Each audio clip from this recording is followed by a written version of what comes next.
Et je trouve que c'est un petit peu dommage qu'on oublie ce caractère qui est propre à cette boisson qu'est le vin, dans un pays où malheureusement, je répète, l'eau n'est pas toujours propre à la consommation. Hervé Hanin, peut-être oui, Alain Gatron. Moi, j'avais justement une surprise dans le programme aujourd'hui, de la journée d'aujourd'hui, c'est qu'on n'ait pas abordé la théorie de la valeur. Il n'y a pas eu un économiste à un moment qui est venu nous parler de la théorie de la valeur, parce qu'effectivement, la valeur travail, c'est un élément théorique. L'utilité marginale, les biens sont-ils reproductibles ou pas? C'est une vraie question sur le vin, la reproductibilité. Enfin, ça, c'était un pur discours d'économiste, mais classique. Peut-être ça n'existe plus, les économistes comme ça, maintenant. Si, je pense. Nadine, ça fait un sujet pour l'année prochaine ou les années suivantes. Oui, bien sûr. Hervé Hanin, peut-être sur des valeurs qu'on oublierait. Peter, vous voulez parler après aussi? Oui, je ne sais pas si on les oublie, enfin, on les a quand même évoqués, mais effectivement, je pense que le vin est à la fois probablement un des fers de lance de ces questions de durabilité, on parle aussi de responsabilité sociale d'entreprise, etc. Je pense que c'est un véritable enjeu.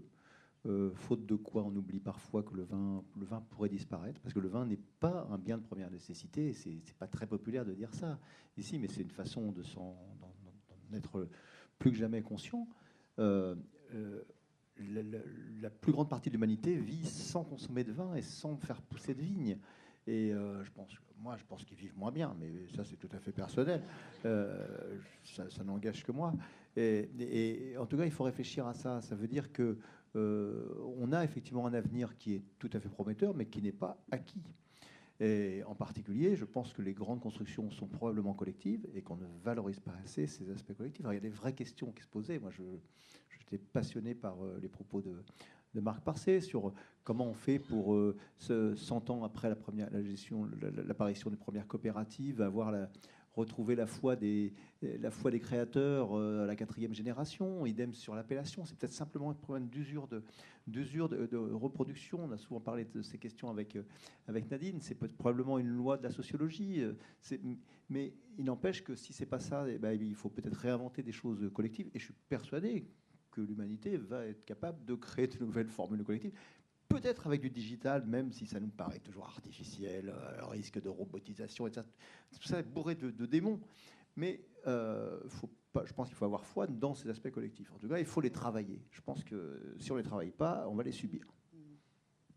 Peter, sur cette question. Oui, sur Peter réagira. Il a parlé de la valeur économique. Tant pis. Pardon. Sur la valeur économique. Non, c'est pas grave. Pour moi, c'est que la technologie maintenant, il est quasiment impossible de faire un mauvais vin.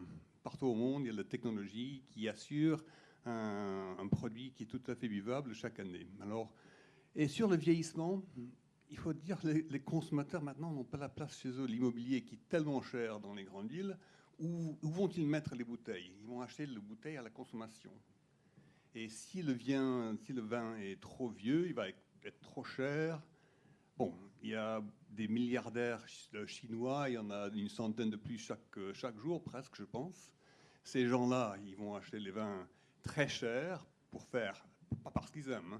Quand j'ai fait mes tournées en Chine, ils coupaient le vin avec moitié vin et moitié 7-Up. Ça, c'était une bouteille qui coûtait 1000 €. Et c'était coupé avec du 7-Up, ils aimaient ça. Donc pour moi, l'avenir... C'est à cause du prix du 7-Up, le 1000 €. Hein? C'est à cause du prix du soda que c'est si cher? Voilà, je pense qu'il faut laisser aller vers l'avenir. L'avenir, c'est des vins beaucoup plus simples. Le consommateur est très simple. Il ne veut pas entendre parler des complications des appellations contrôlées. Il veut quelques faits très, très simples dont il peut se souvenir, dire « Ah oui, je reconnais ce nom, je ne sais pas pourquoi, mais je pense qu'il est bon. » Terminé.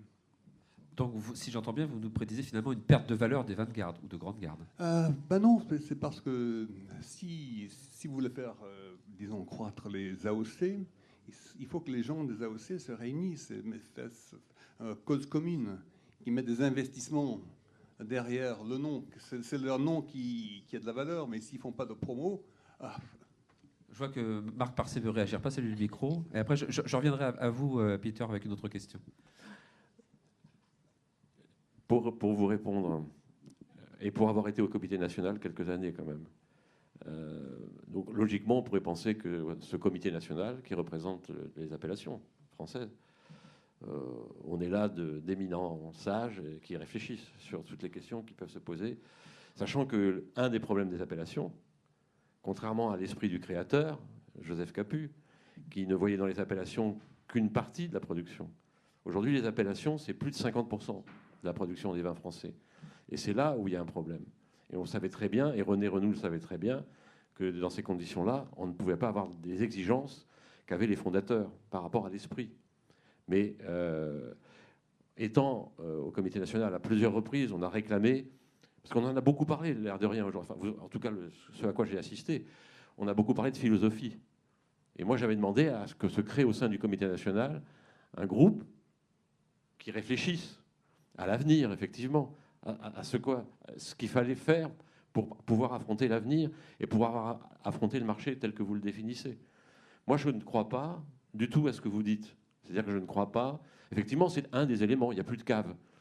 Mais vous connaissez la durée d'une bouteille qui est achetée chez un caviste. C'est quelques heures, à peine.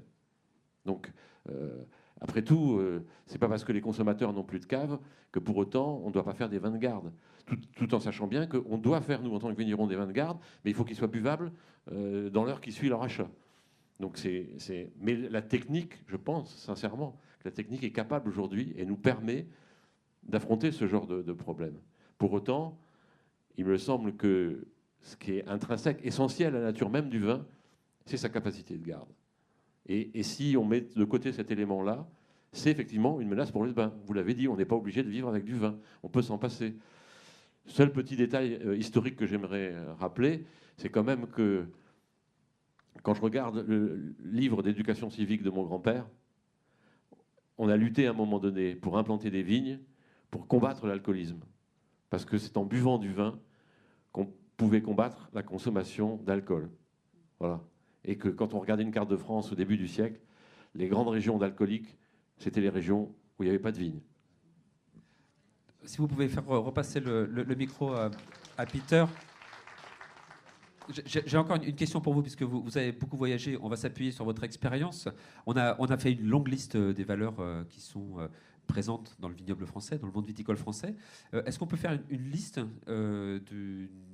des valeurs qui sont présentes dans les autres vignobles du monde? Est-ce qu'on est sur les mêmes échelles, enfin, sur les mêmes thèmes, où les gens abordent... Des valeurs qui sont présentes où? Dans les autres vignobles du monde. Okay. Que ce soit en Amérique du Sud, en Australie, en Afrique du Sud. Comment ils construisent en fait finalement leur histoire? Sur quelles valeurs? Le Nouveau Monde a su simplifier l'offre pour le consommateur. Et c'est ça qui est la force du Nouveau Monde. Et ils ont su créer des vins qui étaient au goût du consommateur. Le consommateur qui disait qu'il aimait boire un vin sec. C'est pas vrai, il aimait boire du demi-sec, en fin de compte. Alors il fallait écouter, il faut être à l'écoute du consommateur, il fallait faire des tests. Et pas venir au consommateur dire, bon, voilà ce que je produis, voilà ce que vous devez acheter, mais dire, est-ce que vous voulez l'acheter? Si pas ça, qu'est-ce que je dois faire pour le convertir en quelque chose que vous voudrez acheter? C'est là, ça c'est pour les pays qui ne sont pas producteurs. Vous oubliez un petit peu parce que vous êtes pays producteur, tout aussi bien que l'Espagne et l'Italie. C'est des marchés très différents des pays qui sont non producteurs, l'Europe du Nord, etc. Et les pays non producteurs sont très ouverts aux vins du Nouveau Monde parce que c'est simple, il y a un petit peu de sucre et c'est facile à reconnaître la marque. Ils ont réussi ce challenge. Et d'ailleurs, chapeau, il y a une société française, Pernod Ricard, qui a réussi le mieux avec les marques de vin. Mais bizarrement, c'est des vins du Nouveau Monde. Mais c'est une société française qui est en tête des marques de vin avec des vins du Nouveau Monde. Je pense que je m'arrête là. Merci.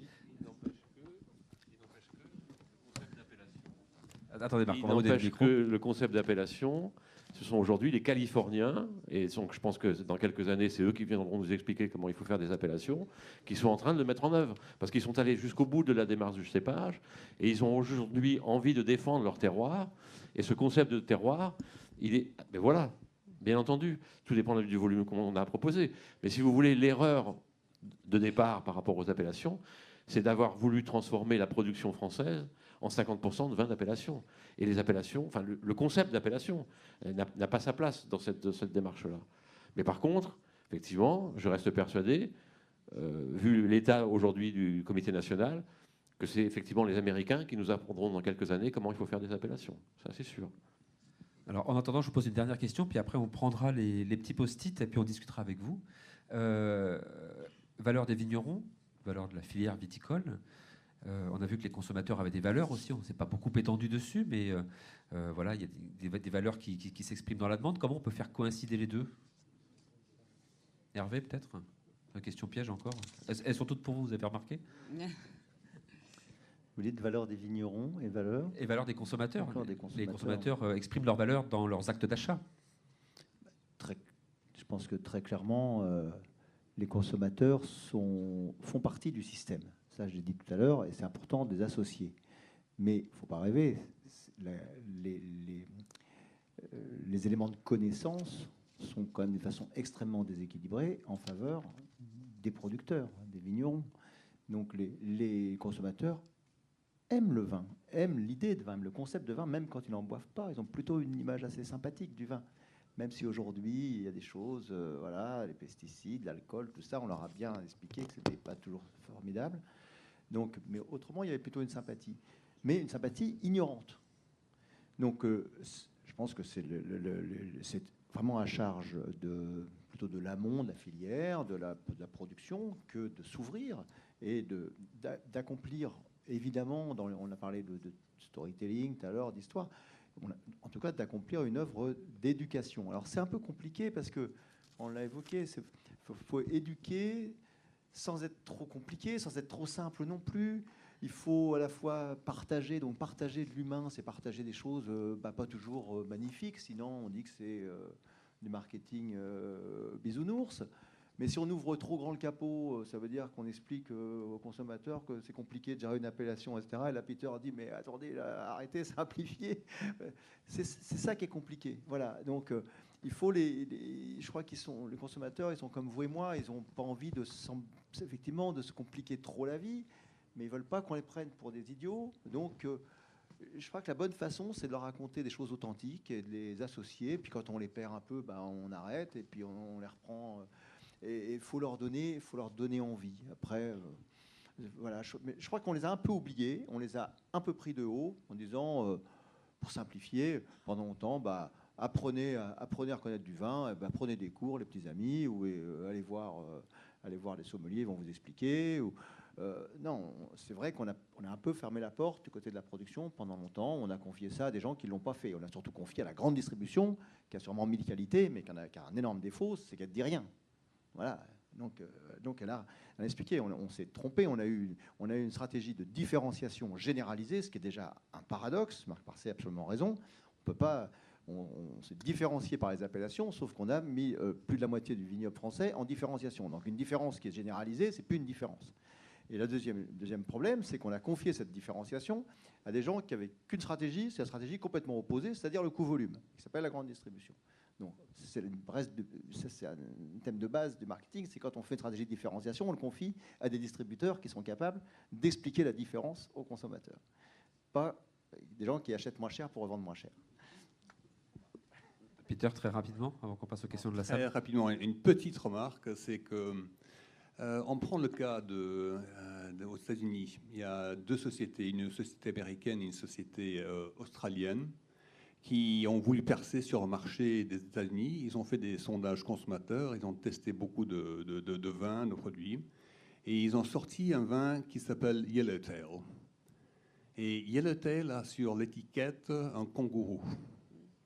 Alors on dit, qu'est-ce que ça a à voir avec le vin? Ça n'a rien à voir avec le vin, mais c'est un sigle très facile à reconnaître. C'est une étiquette qui est très facile à prendre en rayon. Et ce qu'ils ont mis dans la bouteille, pour moi, c'est de la confiture liquide. Et ils font 10 millions de caisses de 9 litres sur le marché américain en 5 ans. Alors, qui a raison? Ceux qui ont écouté le consommateur pour produire un truc qui pour moi est imbuvable, mais les consommateurs adorent, ou ceux qui restent, ils disent non, non, nous on est les experts, on sait. Ils vont venir vers nous. J'ai pas d'opinion, hein. Je pose simplement la question. C'est un peu caricatural, non? Oui, je crois que Non, mais c'est la réalité en plus. Marc veut Votre réagir. intervention, on est sur effectivement la partie formation. Disons que le consommateur, en achetant, il pose un acte civique. Et le problème que nous, dans nos appellations, on a à défendre, c'est pas seulement une production de vin. Bien sûr, c'est du vin, mais c'est aussi une histoire, une culture, un paysage. C'est un vrai patrimoine. Et si demain, à Banyuls, il n'y a plus de vignes, demain, il y a forcément des incendies. S'il y a des incendies, l'année d'après, il y a des inondations. Je veux dire, on défend un type d'agriculture, c'est-à-dire qu'on défend un type de culture et de civilisation. Si on veut une agriculture paysanne, il faut derrière des paysans pour cultiver la vigne. Et effectivement, on pourrait faire un raccourci et dire il faut écouter le consommateur. On n'est pas complètement idiot, on écoute le consommateur. Aujourd'hui, à Banyuls, on fait 90% de vin sec et seulement 10% de vin doux. Parce qu'effectivement, les vins doux, malheureusement, l'appellation n'a pas évolué et elle ne correspond pas aux critères que vous définissez. Donc il faut des vins avec un petit peu de CO2, un petit peu de sucre. Bon voilà, il faut que ça soit facile. Et puis voilà, on rajoute plein de trucs. Puis bon, mais pour moi, ce n'est pas du tout une démarche d'appellation. C'est pas ce monde paysan qu'on veut défendre. Voilà. Donc il y a un côté effectivement un peu militant dans notre démarche, mais qui n'est pas complètement idiote dans le sens où elle est effectivement éminemment politique et écologique. Alors très vite, Alain d'abord, s'il vous plaît. Et puis après Hervé. Bon, c'est bien connu, les Anglais sont des provocateurs. Mais il faut leur répondre. Ce matin, c'est pas toi qui nous expliquais que le vin était composé à 80% d'imaginaire. Et qu'est-ce qui compose? Il a renchéri, il a dit 100%. C'est vrai. Alors, qu'est-ce qui compose les imaginaires en dehors des appellations? En plus des appellations, est-ce que les imaginaires ne sont pas constitués à 80% d'imaginaire des appellations? Excusez-moi.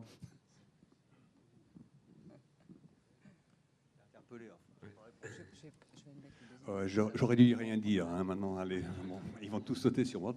Ok. Non, c'est ce que j'ai dit. Ça n'a rien contre la réussite de Yellowtail, parce que eux, ils ont su donner un caractère, ils ont su donner un plus-value à une bouteille de vin. Quelque chose que je partage pas du tout. Moi, je ne bois que des vins français. Ça, c'est sincèrement à la maison. Mais je suis passé par les vins australiens et tout le reste. À l'époque, c'était pas mauvais pour moi, mais maintenant, je suis arrivé au bon stylo, si on peut dire. Mais pour le consommateur, il faut leur donner des choses très, très simples. On parle des AOC. Le consommateur, si on ne l'informe pas, ne va pas les comprendre. Mais, par contre, le consommateur peut comprendre Sud de la France. Alors, si on met Sud de la France en grosses lettres et on met en plus petites lettres une AOC en dessous, sur un terme de 10 ans, on peut transformer les petites lettres sur Sud de la France, les grosses lettres sur les AOC. Parce que le consommateur, ils connaissent tous Sud de la France. Les vieux comme moi, c'est Brigitte Bardot, c'est des rêves comme ça. Mais pour le reste, le Sud de la France, c'est connu. Et malheureusement, elle n'en voulait pas de moi, mais tant pis. Hervé, pour conclure cette séquence, avant qu'on passe aux questions de la salle. Oui, enfin, peut-être une petite remarque. Effectivement, quand on est un spécialiste de la grande distribution comme Peter, etc., ce qui est fondamental, c'est l'accroche. Et Peter l'a très bien expliqué. Si on n'est même pas vu dans le rayon, on n'existe pas. Et après, il faut être acheté, il faut être réacheté. Et tout ça, il faut que ça soit simple à comprendre. En même temps, on ne peut pas dire que le vin est un produit culturel et ne pas communiquer sur l'ensemble de la culture. Si on communique uniquement sur le nom de cépage et sur le kangourou en question, bah, à un moment, ok, mais on est sur un bien de grande consommation, on n'est pas sur un produit culturel. Donc, en tout cas, si on croit à un produit culturel, il faut aller, et c'est compliqué, c'est vrai, il faut trouver, c'est là où on a vraiment paradoxalement besoin de marketing et de communication pour simplifier quelque chose qui est complexe, qui est la démarche dont parle Marc, à la fois une démarche durable avec de l'associatif, du collectif, de l'agronomie qui est elle-même extrêmement complexe, du changement climatique là-dessus, de l'adaptation au nouveau marché. Et c'est compliqué. Si on remet tout ça dans le sac au consommateur, il part en courant. Dit comme je le dis là, c'est incompréhensible et ça fait fuir. Mais moi, je suis persuadé qu'il y a une façon de faire rentrer le consommateur dans ces problématiques-là. Et ça donne du goût au vin. Je pense que d'avoir un vigneron qui se donne du mal pour faire telle ou telle démarche, bah, tout d'un coup, ça donne du goût au vin. D'avoir un vin, de même quelqu'un qui se donne du mal pour essayer de marier la musique et le vin, bah, tout d'un coup, ça peut donner du goût au vin. Donc voilà. Donc, je pense qu'il y a moyen de rendre communicable la complexité. Et sinon, il faut arrêter de dire que le vin est un produit culturel. C'était la question de 2008, le vin est-il un produit culturel? Et on était arrivé à la conclusion qu'il y avait une forme d'opposition entre le vin produit culturel, dont on parle principalement dans les appellations d'origine contrôlée, et le vin fait dans une démarche industrielle qui pouvait être marqueté sur le nom d'une marque. En fait, on était un peu arrivé en fin de journée à cette conclusion en se demandant même si on pouvait garder le vocable vin pour les deux catégories de produits.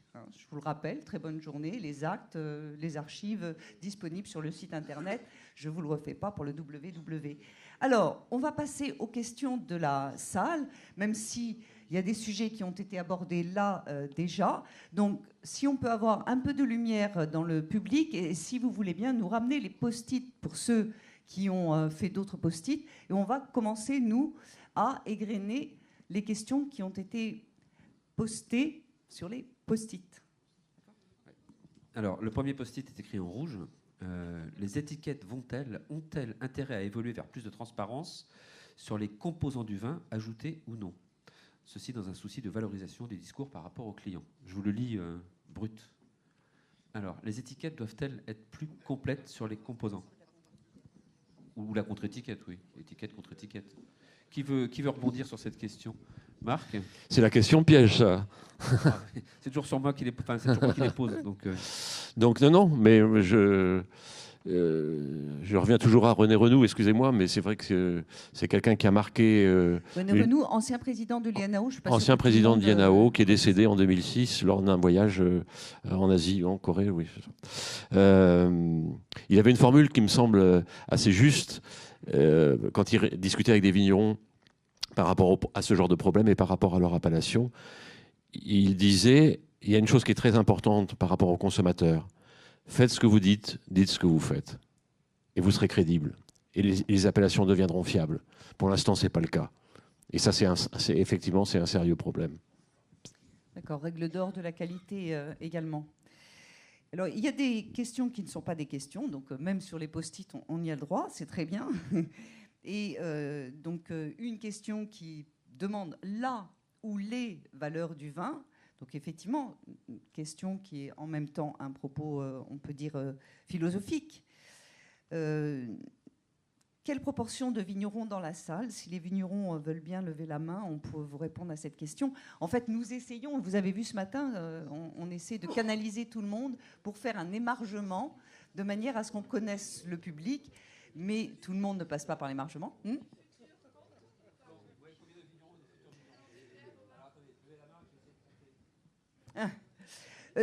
Dans nos statistiques, se déclarent vignerons ou professionnels du vin, on est jusqu'à 80% du public, le reste étant amateurs de vin.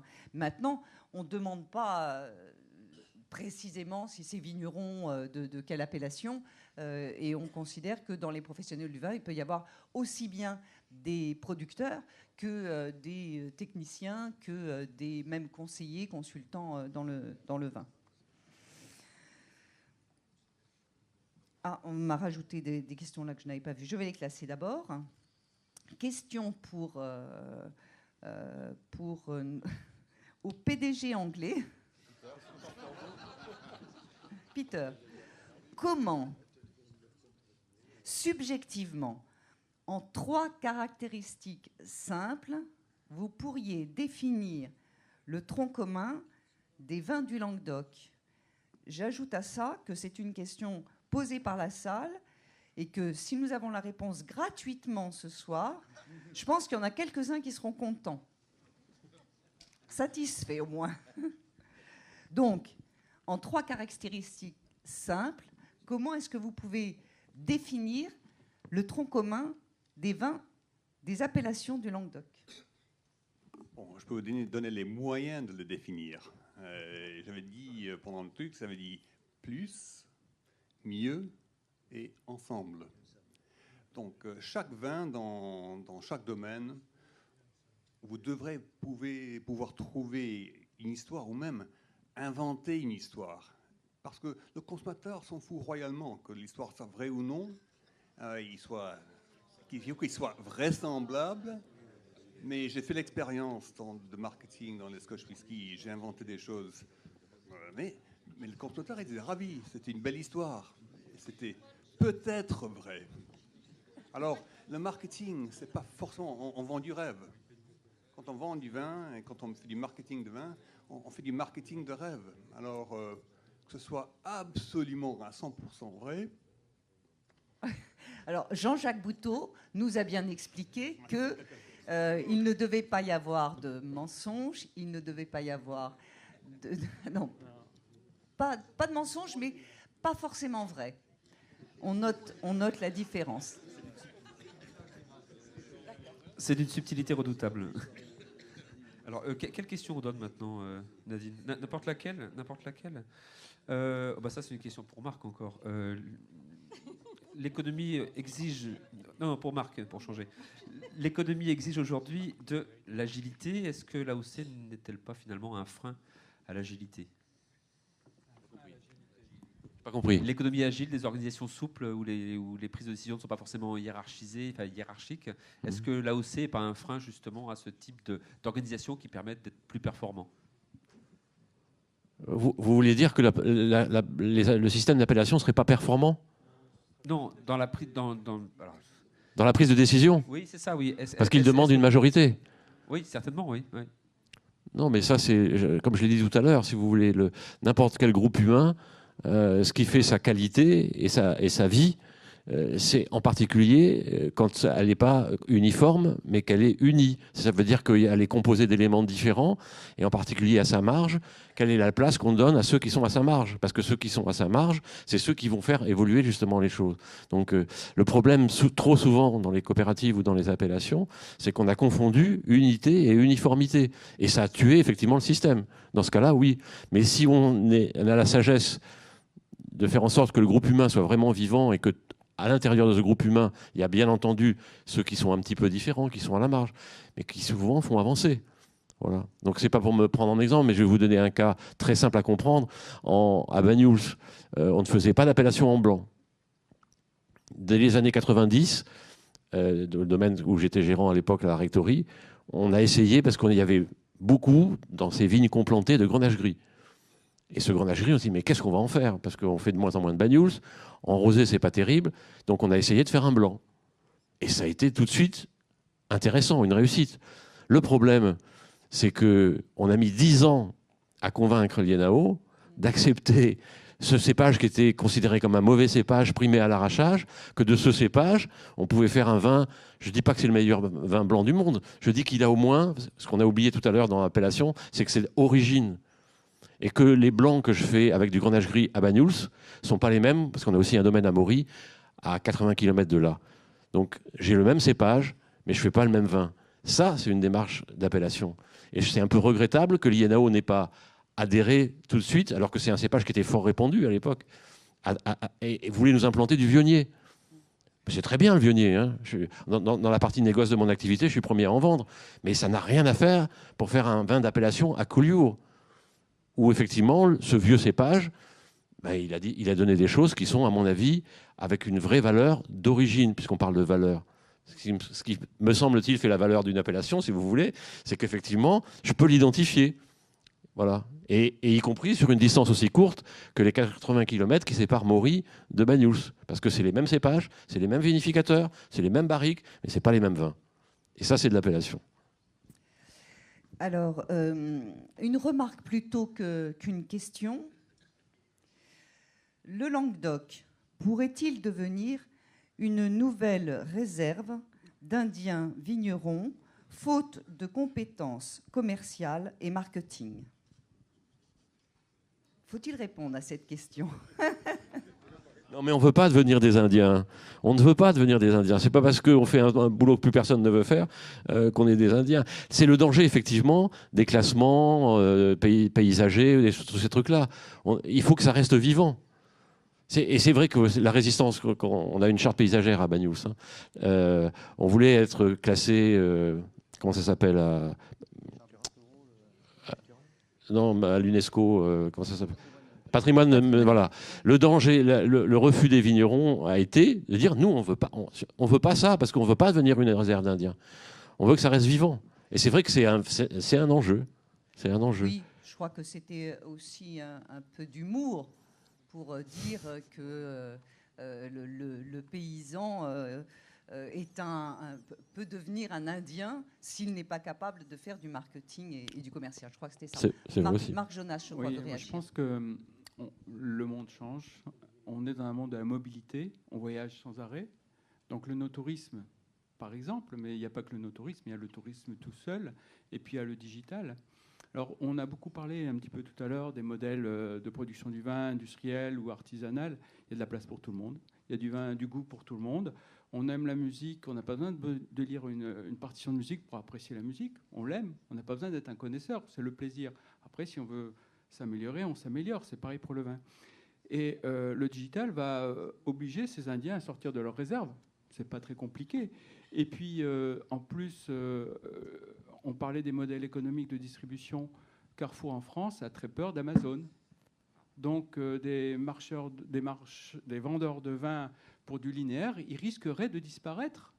Parce que justement, maintenant, avec un simple clic, vous allez acheter un vin de n'importe où sur la planète pour vous faire livrer à la maison. Ça, c'est le futur. Je ne sais pas si vous connaissez Vinoteam, organisé par Vincent Chebrier. Il est en train de devenir l'Amazon, ou il est en train de prévoir ça, l'Amazon du vin en France, avec un système de covoiturage du vin, un système de participation du vin. Donc là, c'est le futur, c'est-à-dire qu'en fait, les Européens du Nord, pour l'instant, j'ai été en contact avec un Américain qui est en train de penser ça pour expédier nos vins aux États-Unis. Pour l'instant, je ne sais pas encore exactement comment ça peut fonctionner. Mais apparemment, ils ont trouvé un truc là-bas. Mais bon, je ne sais pas encore comment ça va se passer. Je n'ai pas eu son projet. Voilà des modèles. Voilà des modèles. On pourra recevoir des gens qui viennent du nord de l'Europe, qui vont rentrer à la maison en avion ou en train et se faire expédier par des systèmes digitaux qui sont en train de s'installer, qui sont de plus en plus performants, faire expédier du vin à la maison. Donc, je veux dire, il y a des futurs possibles. Et il y aura de la place pour les vignerons artisans qui protègent les paysages et des vignerons industriels qui empêchent de faire du béton sur la côte, parce que aussi, c'est un avantage d'avoir des vignerons industriels qui empêchent de bétonner le littoral. Le seul problème, c'est que sur l'étiquette des appellations, ils ont la même étiquette. C'est là où il y a un problème. Voilà. Il n'y a pas le distinguo. Et René avait fait passer au comité de mettre en place la possibilité de distinguer les vins d'appellation d'origine qu'il appelait d'excellence des autres, comme c'est en Italie, si vous voulez. Le problème, c'est que c'est passé, ça n'a jamais été appliqué. Mais aujourd'hui, il n'y a pas de distinguo possible. Hervé ? Oui, une petite réaction. Je crois qu'effectivement, il y a le dilemme, l'alternative qui a été évoquée, c'est-à-dire du marketing et donc on s'adapte au marché et on a un avenir radieux, ou pas de marketing et on meurt, on devient une réserve d'Indiens. Moi, je pense qu'il y a une troisième voie qui est peut-être, en tout cas, qui est à méditer, qui n'est ni noire ni rose, qui est qu'on peut se dire qu'en général, quand on ne fait pas son marketing, ben soit effectivement, on est menacé fortement par souci, par non-adaptation, soit il y en a d'autres qui le font à votre place. C'est exactement ce que vient de raconter Peter, hein, ou vous-même, c'est ce que vous venez de dire. C'est-à-dire que si on n'est pas capable, et on n'est pas bon en logistique, justement, sur des petits volumes depuis longtemps, c'est compliqué la logistique sur les petits volumes pour aller livrer des consommateurs. Le jour où il y en a un qui trouve une formule plus ou moins ubérisée, plus ou moins... Eh ben, il fait le marketing à votre place. Et à ce moment-là, vous devenez dans les... Enfin, en tout cas, ce n'est pas vous qui récupérez la valeur ajoutée. Voilà, c'est clair. Donc là, le marketing, c'est quand même un instrument de valeur ajoutée. Et l'appellation, c'est aussi un instrument de valeur ajoutée. Il ne faut pas l'oublier. Donc, quand on a un instrument pareil dans les mains, l'appellation, c'est un outil de création de valeur ajoutée, c'est un ascenseur à valeur ajoutée en amont de la filière, dans les terroirs. Donc, quand on veut garder quand on veut garder cette création de valeur, eh bien, il faut, je pense, l'accompagner par un minimum de marketing, sans avoir peur du mot, mais plus personne n'a peur. Une remarque très simple, c'est qu'il y a 3 marchés différents. Il y a le marché des jeunes, il y a le marché des moyens, le marché des vieux. Je regarde le panel ici, je me demande pourquoi on n'a pas un jeune de 18 ans à 25 ans pour répondre aux questions digitales, parce que c'est eux qui connaissent. Moi, je ne connais pas du tout. Moi, je réponds aux anciennes façons de faire du marketing. Les gens qui sont du Moyen Âge, ils ont d'autres réponses, mais les jeunes, ils sont tellement compétents en tout ce qui est. On devrait avoir quelqu'un qui sache répondre. Nous, on ne sait pas répondre. Hein. Je regarde si effectivement on a le jeune, mais c'est pas sûr. Effectivement, on aurait pu chercher. Une remarque par rapport à ça. Quand on a parlé avec les étudiants de Supagro, on leur a demandé, le sujet du digital a été abordé en disant vous savez comment ça fonctionne, etc. Une anecdote. Nous avons proposé, pour mettre en scène ces questions, nous avons proposé aux jeunes, vus par nous les vieux, on les voit tout le temps en train de faire des selfies. Je ne sais même pas comment ça se traduit en français, parce que ma petite fille, elle appelle ça selfie. Et je chercherai autoportrait, enregistré, ils font ça tout le temps. Donc, Alexandre, le réalisateur de cette université Lavigno-Vin, dit « Mais il n'est pas question qu'on aille filmer les questions là-bas, parce que si nous on y va, ça va faire du France 3 des années 80, c'est nul. Ils ont l'habitude de faire des autoportraits. On va leur dire qu'ils écrivent les questions et qu'ils s'enregistrent tels qu'ils sont jeunes, que nous voyons. Et donc, ils vont nous faire une mise en scène, parce que eux, ils sont familiarisés avec ça. Alors, c'est une question que je ne comptais pas passer des étudiants, mais malgré tout, j'ai quand même envie de la passer pour cette histoire de ce qu'on pense être des jeunes ou peut-être même des consommateurs, c'est-à-dire la vue que l'on a d'une catégorie. Donc, est-ce qu'on peut écouter la question sur la valeur de l'appellation, mais pas que. Bonjour à tous. Dans un contexte aujourd'hui de réchauffement climatique et dans une évolution actuelle des goûts des consommateurs, quelles sont, selon vous, les valeurs additionnelles qu'apportent les appellations d'origine et les indications géographiques au vin? Je vous remercie.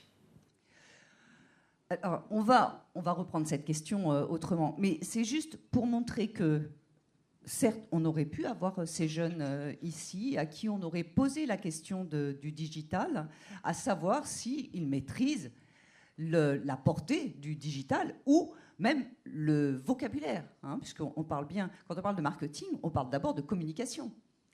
Donc, tu veux dire, parce que j'allais rebondir sur sa question quand même pour y répondre. Mais puisque tu étais sur la forme de la question, juste une petite remarque. Peter a raison, c'est dommage de ne pas intégrer davantage de jeunes qui sont probablement plus à l'aise avec ces outils. En même temps, je crois qu'il ne faut pas non plus faire de clivage.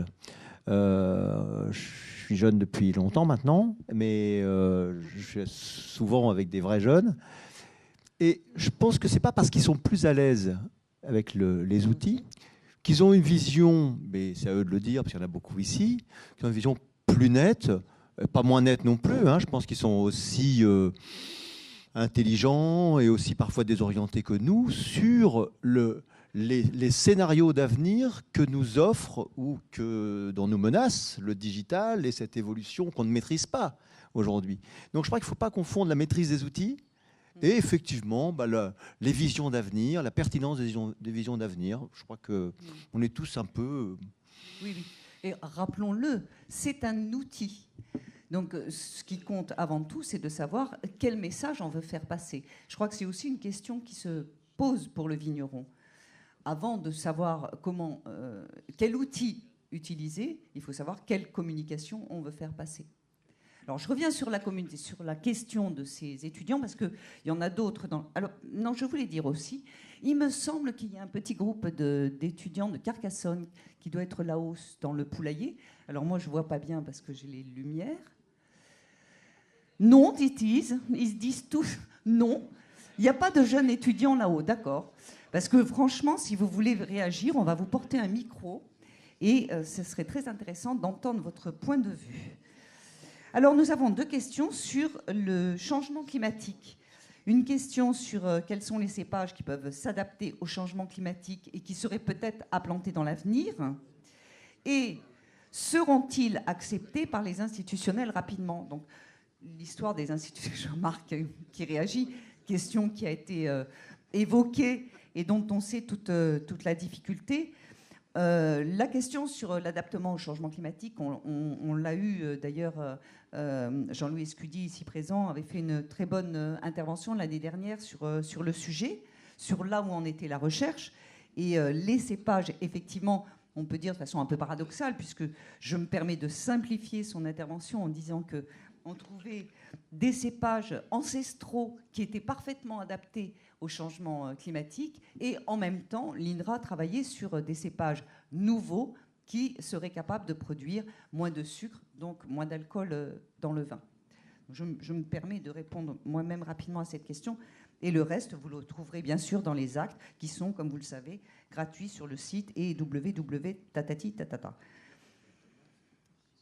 Ensuite, alors, question plutôt d'environnement, sur le climat méditerranéen qui sera de plus en plus aride. Quel risque sur notre sol, nos vignes et, par conséquence, nos vins? Donc, je crois que c'était un peu... Jean-Louis avait répondu un peu là-dessus. On n'a pas là un géologue ou spécialiste du vignoble pour y répondre. Je pense que c'est intéressant de revenir, à moins que Jean-Louis... Est-ce qu'il est encore là? Je ne vois pas. Jean-Louis Escudier. Il est dans le poulailler? Est-ce que tu veux bien descendre, petit jeune? Le filou, il a été se cacher avec les jeunes. Mais je ne sais pas si on peut avoir un micro supplémentaire pour la salle, s'il y a d'autres questions. Audrey est là-bas, avec un micro.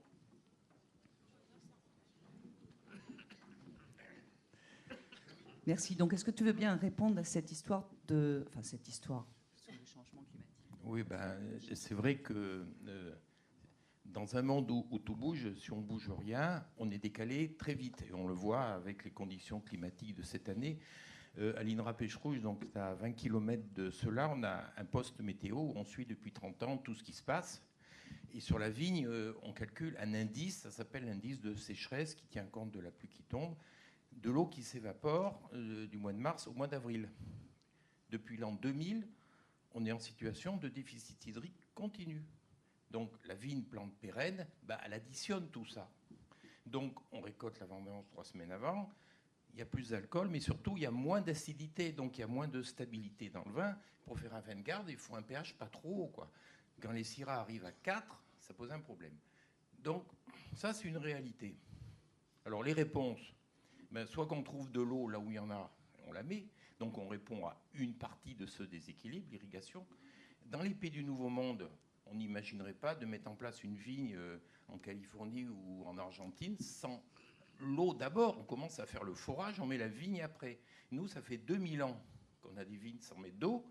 Quand on a commencé à l'INRA cette thématique dans les années 2000, il y en a beaucoup qui disaient, dans cette salle, je ne sais pas leur âge, mais on fait du vin depuis 2000 ans sans mettre d'eau, pourquoi voulez-vous qu'on... Voilà, et puis on s'est opposé. Dans beaucoup de régions, on n'a pas voulu dire il y a 20 ans, on aura besoin d'eau demain. Puis maintenant, où ça devient flagrant, il faut aller plus vite dans vos recherches. Voilà, bon, ça c'est une réponse. Mais il n'y a pas que l'eau. Même si on met de l'eau, les conditions climatiques, la pluviométrie, ce qui s'évapore, fait que certains de nos cépages ne sont plus adaptés. Et notamment ce qu'on appelle les cépages dits améliorateurs. Une syrah, quand il fait chaud, elle ne ferme pas ses stomates. Donc le raisin, il sèche, il se concentre. Le carignan se comporte, ou grenache, cépage traditionnel, se comporte beaucoup mieux.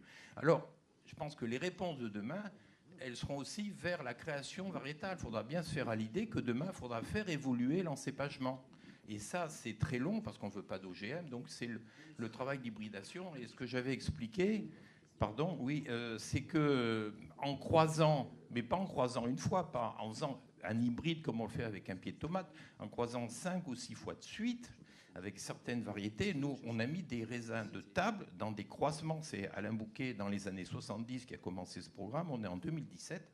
Donc maintenant, il y a des résultats et on dispose d'une vingtaine de variétés. Et on travaille à livre ouvert avec le CIVL pour dire qu'est-ce qui vous intéresse là-dedans. Donc demain, effectivement, on pourra avoir des cépages qui ont besoin de moins d'eau, qui feront moins de sucre, ou bien qui seront résistants aux maladies, parce que ça a été le fil conducteur du programme, quand même, de la demande sociale, dire il faut moins traiter la vigne. Et demain, on pourra avoir un vignoble avec 2 traitements par an.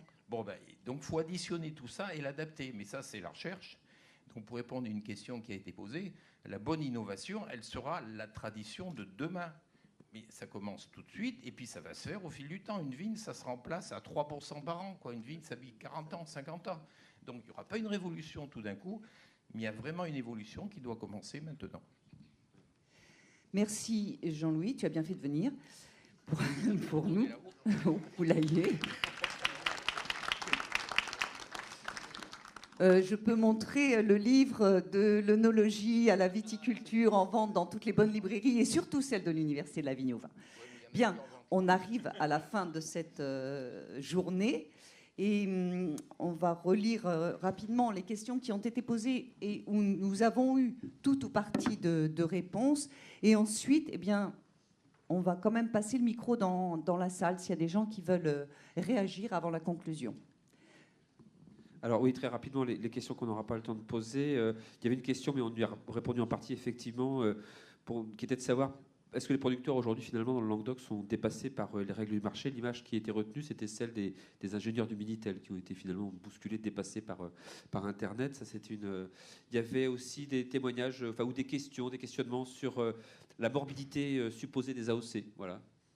On avait une question sur... qui me semblait aussi compliqué. Comment peut-on mesurer la valeur ou la qualité de l'innovation lors de la modification d'un cahier des charges d'appellation, quand on enlève un cépage, par exemple, ou quand on les remplace? Et enfin, une question suivie d'une proposition. Que serait le Languedoc sans le vin, des paysages et des plages? Le vin apporte ce supplément d'âme qui donne sa valeur au territoire. Voilà, c'était la conclusion. Très joli. Donc, est-ce qu'il y a des personnes frustrés qui ne veulent pas mettre sur le post-it et qui ont une question à poser? Ou bien, voilà, là-haut.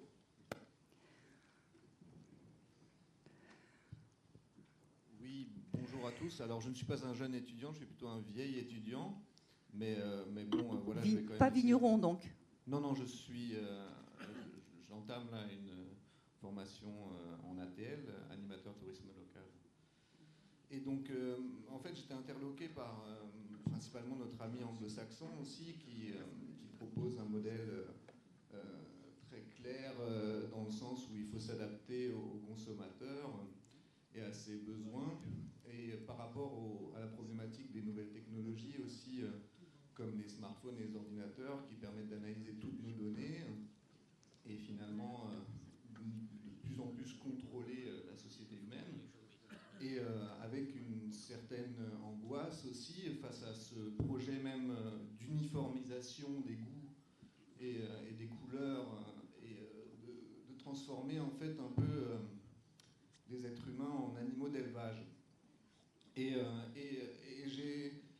ce qui m'inquiète moi, c'est qu'on met en fait, c'est toujours un peu le problème des cultures dominantes ou impérialistes qui ont été la culture anglaise, mais la culture française aussi, si on en revient à l'occitan, et ce qu'a subi ce langage et cette culture à travers l'impérialisme linguistique français. Mais voilà, en fait, c'est quel modèle en fait? Je crois qu'on en arrive à une période où il faut véritablement changer de modèle de société pour ne pas aller au désastre, écologique, sociétal, au niveau des drames humains qui sont derrière. Et j'ai pas le sentiment que s'adapter aux besoins des consommateurs ou consommateurs, ce soit vraiment la réponse, parce que, comme dit, on se retrouve face à une uniformisation des goûts et des couleurs ou du travail des vignerons. Et donc j'aimerais plutôt plutôt en fait, mettre l'accent là-dessus, quoi. C'est que ce modèle, même s'il est très, enfin, comment dire, il est très concret pour Oui. se vendre et mieux réussir. Merci. Alors, c'est une question sans être une question.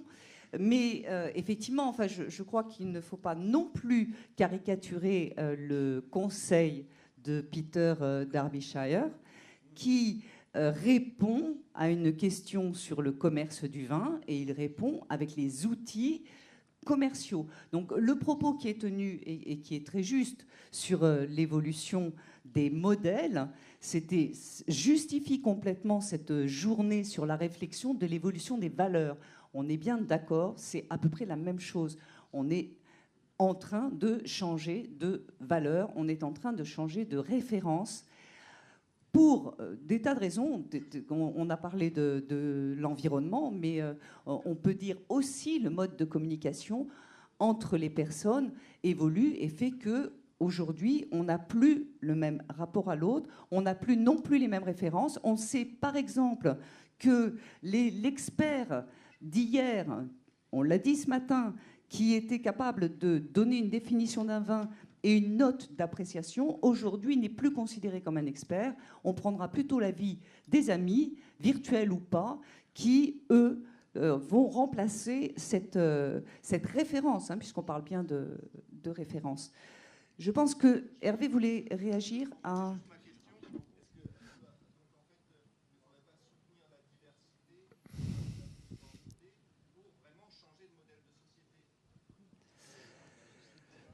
Peut-être.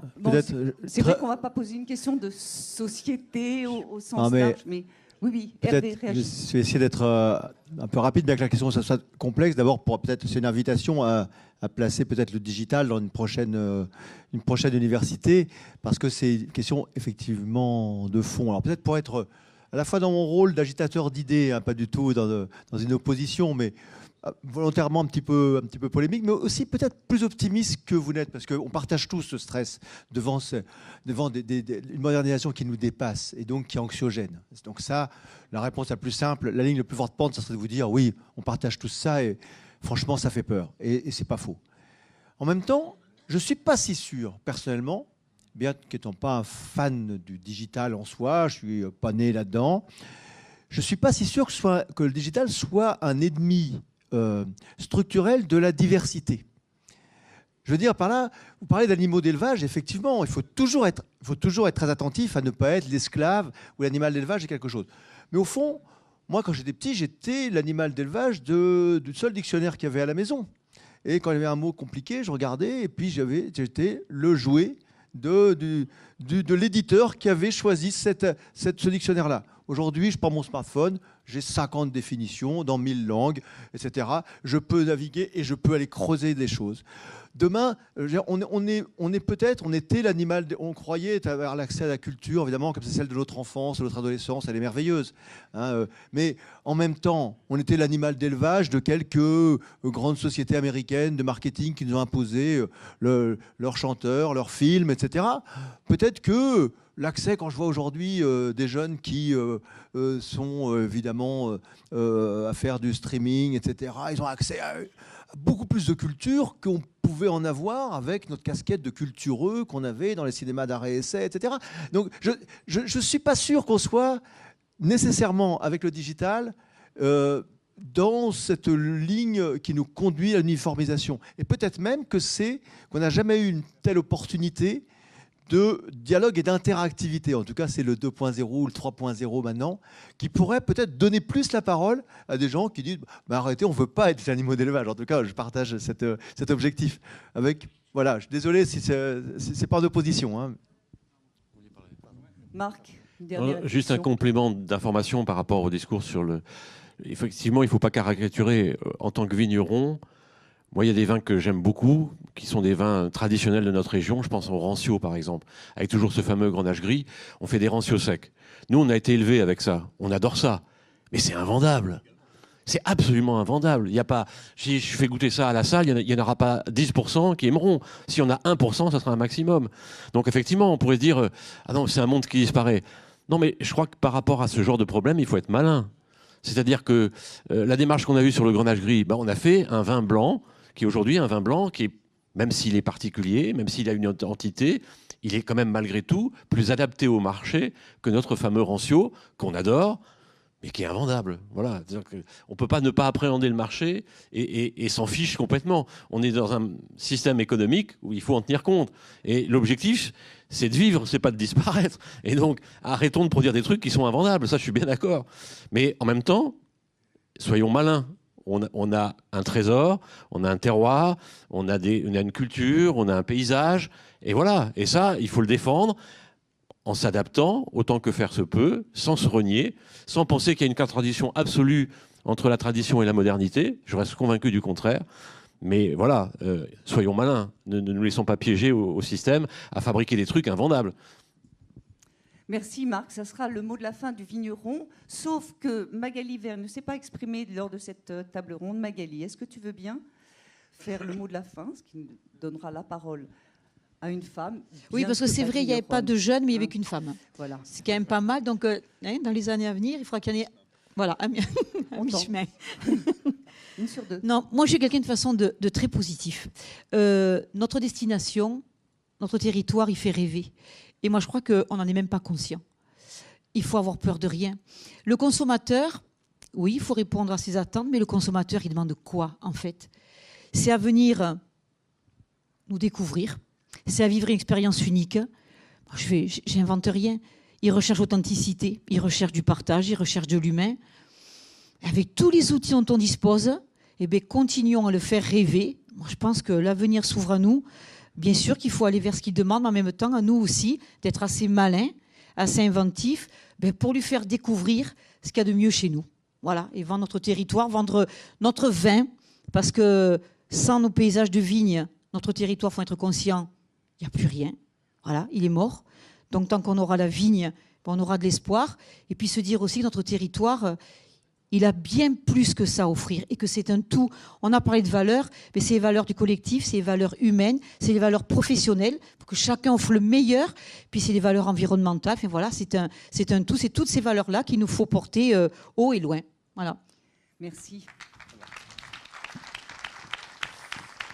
Non, je suis tout à fait d'accord. Un dernier petit truc, c'est simplement, j'ai parlé ce matin de la préparation des rendez-vous.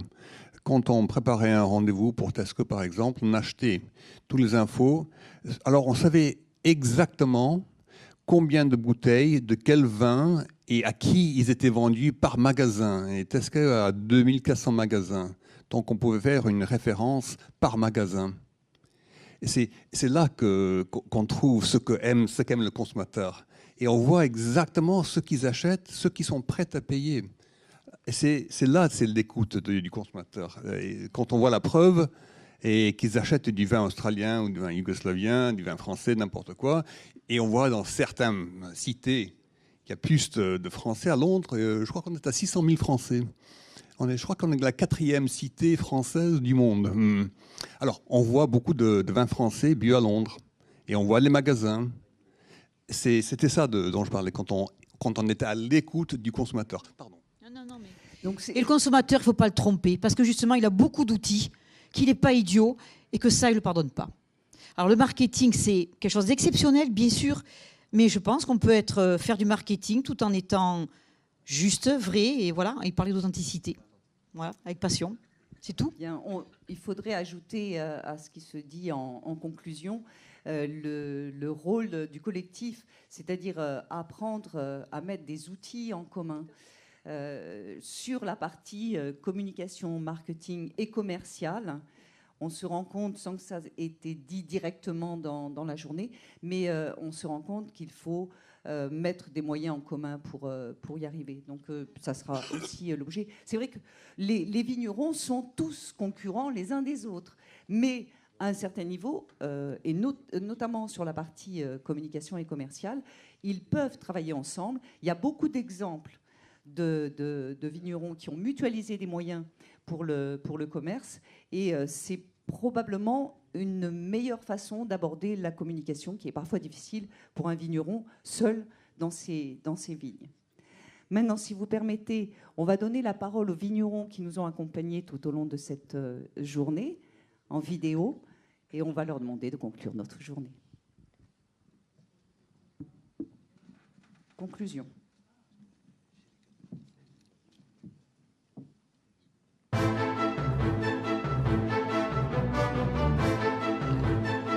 J'ai cherché un endroit plus au sec, au soleil et au vent. Voilà, et le Minervois, c'est exactement ce qu'il me faut. Ma meilleure satisfaction, c'est que finalement, le verre et la bouteille que je produis, non seulement, outre le point de vue qualitatif, etc., mais produisent aussi une certaine émotion. Et que les gens se rappellent aussi non seulement du produit par rapport au producteur, mais aussi par rapport à l'environnement et par rapport à tout ce qu'il a vu naître, quoi. Revenons à nos valeurs de terre, de respect d'homme, de ce que je disais tout à l'heure, quoi. Voilà, pour moi, le discours il est important de ce côté-là. Donc respectons ce qu'on a à dire et respectons nos prédécesseurs et donnons un écrin à nos successeurs le plus beau possible. Voilà.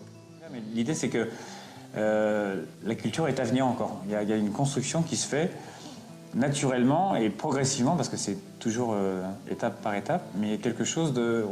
On s'appuie sur une tradition forte, mais on n'est pas enfermé dans cette tradition. Après, moi, il y a une valeur qui me plaît bien dans mon métier par rapport à d'autres vins, c'est que tous les vins que je fais, ils sont là pour les moments heureux des gens. En général, on ouvre une bouteille de bulle parce que on va célébrer quelque chose, et j'aime bien cette idée. Mais un petit verre de vin après avoir parlé pendant un petit moment, hein, avec un petit rondelle de saucisson, je ne suis pas contre. Mais on fera ça à l'heure de l'apéro.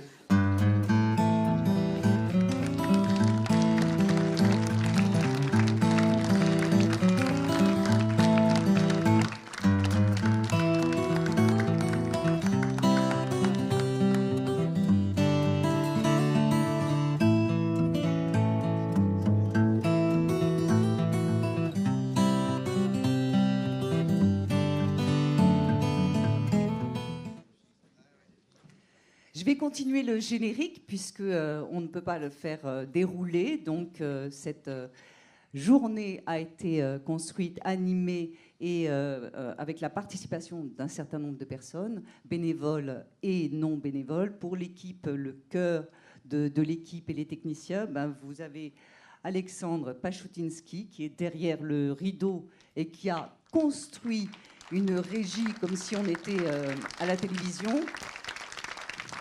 C'est pour toi, Alex.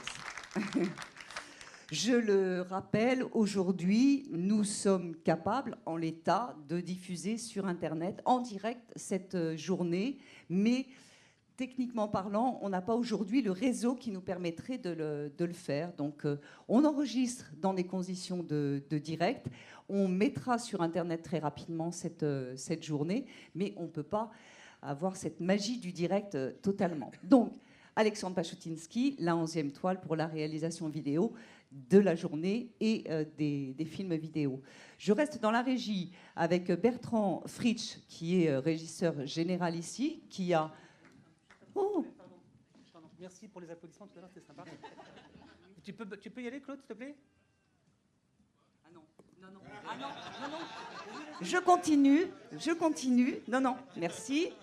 Attention, Claude, hein. Attention, Claude. Donc, je continue avec Bertrand Fritsch à la régie générale, donc, qui a organisé tout ce que vous avez pu voir. C'est lui que vous avez vu passer quand il y avait une présentation qui ne marchait pas ou quand il fallait aller porter un verre ou une bouteille d'eau. Avec Bertrand Fritsch, il y a Audrey Capdé qui est... Capdé. Moi, je dis Audrey, c'est bien Capdé son nom. Oui, Capdé. Qui est... Oui. Régie générale aussi, merci pour la musique. Technicien toujours, Isabelle Souveton, ici présente, qui a fait le cadre toute la journée de 2 caméras en même temps et qui est aussi la personne qui fait ce travail bien difficile de transformer la parole en écrit pour le mettre dans les actes, lesquels actes, vous le savez, se trouvent sur le site internet www, etc. N'oublierez pas ce coup-ci. Ensuite, Cécile Fritsch, qui est mon assistante à la fois à la production et à l'organisation. De ceux en technique également, Claude là-haut, qui fait à la fois la lumière et le son. Donc cette année, certes, pour les intervenants, ça n'était pas très confortable d'avoir une aussi forte lumière dans la figure, hein, c'est pas très confortable, mais en même temps, on est sûr d'avoir une belle image vidéo et de belles photos, donc il faut faire des choix, il faut souffrir parfois. Ceux que vous n'avez pas vus dans cette salle, mais qui ont beaucoup travaillé pour l'organisation, les bénévoles de la Buissonnière du Vin, avec Yolande, Marie-Claire, donc qui sont à l'accueil, Dominique, Yo, le taxi, et Clark. Également les étudiants en fait qui étaient de l'INFA de l'année dernière et qui sont venus. L'INFA, c'est l'organisme de formation au tourisme. Pardon, je crois que je ne fais pas d'erreur en disant ça, de Narbonne. Également un applaudissement tout particulier pour notre jeune et charmant photographe. Je pense qu'il est passé sous le siège là, hein, parce qu'il se doutait du coup. Parce que JB Roubinet, Jean-Benoît Roubinet, qui fait le photographe pour cette journée, c'est le graphiste qui a fait toutes les affiches de l'université de la Vigne au Vin depuis 2006. Voilà, si j'ai oublié quelqu'un, il faut me le pardonner. Dans les actes, le générique sera complet si des fois j'oublie quelqu'un. Et Nadine Franche-Denise qui porte cet événement depuis l'origine et à qui on peut souhaiter un bon anniversaire aujourd'hui. Merci pour la musique. Merci. J'y peux rien. Je vous promets. L'année prochaine, ce ne sera pas le 10 novembre. On avait un problème de calendrier. Pour conclure cette journée, vas-y, je te le fais. Oui, bien sûr. Mais pour remercier les structures qui financent et qui co-organisent cette journée, donc Jérôme Villaret, directeur général, délégué général du comité interprofessionnel des vins du Languedoc. Il y a même un micro par là. Jérôme, si tu veux bien venir. Facile en main. Oui. Non, c'est bon, je vais le faire. Effectivement, je voudrais remercier aussi ceux qui ont permis que ça se fasse aujourd'hui, qui nous ont aidés au financement de cette journée. La communauté d'agglomération de Lézignan-Corbière, le département de l'Aude et la région Occitanie, qui sont effectivement les financeurs avec le CIVEL de cette journée. J'aimerais partager avec vous deux analyses par rapport à cette journée. Ça servira un peu de conclusion à cette riche vraiment table ronde. C'est peut-être un des meilleurs millésimes de l'UVV avec les débats qu'il y a pu y avoir aujourd'hui. La première chose, rendez-vous compte du chemin parcouru par rapport à 2006, la première année. Nadine l'a fait tout à l'heure. En 2006, on posait la question, est-ce que le terroir c'est important ? Vous vous rendez compte ? Aujourd'hui, c'est plus un sujet, ça. Tout le monde dit le terroir, c'est important. Et c'est même pas une question, en fait. En 2006, on s'est posé la question, est-ce que le collectif, c'est important ? Aujourd'hui, il n'y a plus personne qui se pose la question. Le collectif, c'est important. En 2006, on s'est posé la question, c'était peut-être même pas en 2006, c'était en 2008 ou 2009, est-ce qu'il fallait monter en gamme ? Vous vous rendez compte aujourd'hui ? C'est même plus une question. Ça fait partie des choses qui sont normales dans l'université aujourd'hui.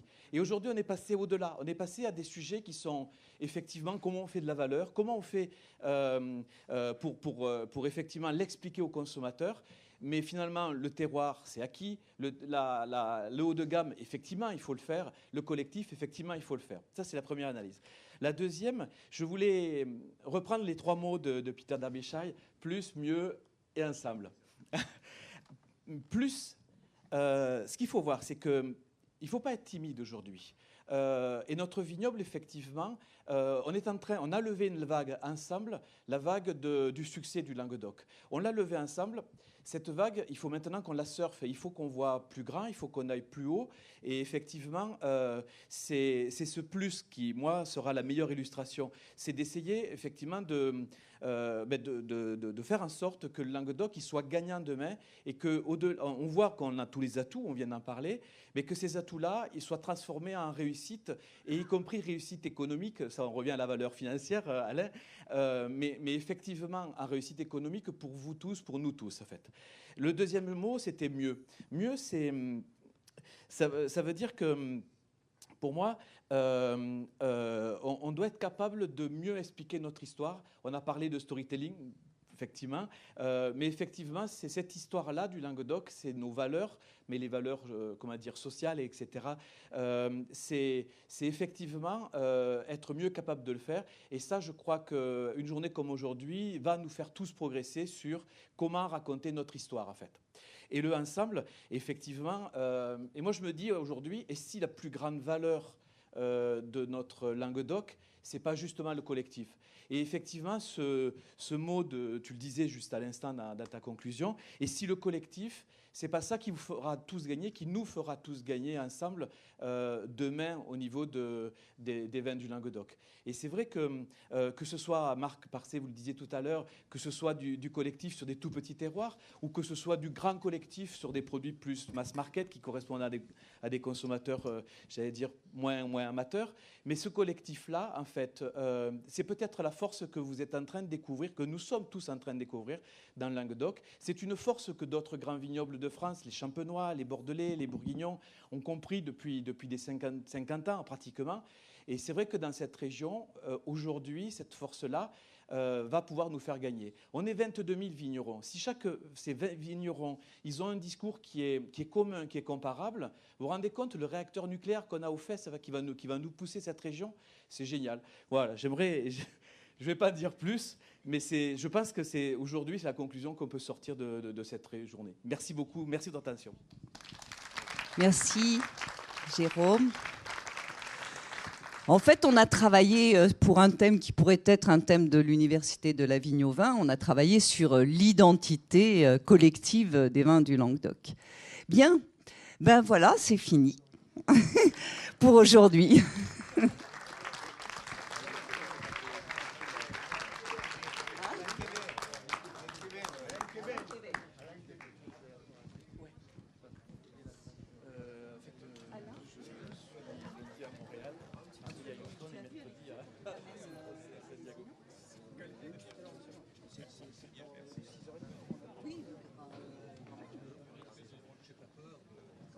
C'est pas loin. C'est pas loin.